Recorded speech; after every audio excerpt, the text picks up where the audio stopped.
ضلع بھر میں طویل غیر اعلانیہ لوڈ شیڈنگ، اوور بلنگ اور ناجائز جرمانوں کے خلاف آل پارٹیز کانفرنس کی جانب سے تحصیل بازار کے مختلف سڑکوں پر احتجاجی واک کیا گیا۔ احتجاجی واک کے بعد آل پارٹیز کانفرنس نے ڈی سی او چارسدہ آفس کے سامنے احتجاجی دھرنا دیا، جس سے موٹر وے جانے والی نوشہرہ روڈ 5 گھنٹے تک مکمل بلاک ہونے کی وجہ سے ٹریفک کا نظام معطل رہا۔ احتجاجی دھرنا میں جماعت اسلامی، جمعیت علماء اسلام فے، پیپلز پارٹی شیرپاؤ، پاکستان تحریک انصاف، مسلم لیگ نون، مسلم لیگ ہم خیال اور تاجر برادری نے شرکت کی۔ دھرنا کے شرکاء سے خطاب کرتے ہوئے مقررین نے کہا کہ چارسدہ میں ماہ رمضان کے دوران 18 گھنٹے کی غیر اعلانیہ لوڈ شیڈنگ انتہائی ظلم و ناانصافی ہے۔ سحری و افطاری کے اوقات میں لوڈ شیڈنگ نے روزہ داروں کو مسائل سے دوچار کر دیا ہے۔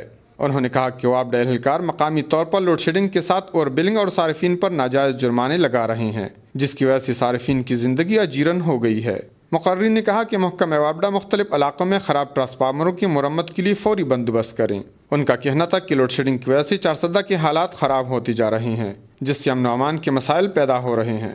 بعد ازاں آل پارٹیز کانفرنس کے شرکاء نے ڈی سی او چارسدہ اجمل خان کے ساتھ کامیاب مذاکرات میں فیصلہ کیا کہ سیاسی پارٹیوں کے قائدین وابڈہ چیف خیبر پختونخوا سے ملاقات کریں گے، جس میں ضلع چارسدہ کی لوڈ شیڈنگ کی شیڈول، ناجائز جرمانوں اور اوور بلنگ کے مسائل پر ان سے مذاکرات ہوگی۔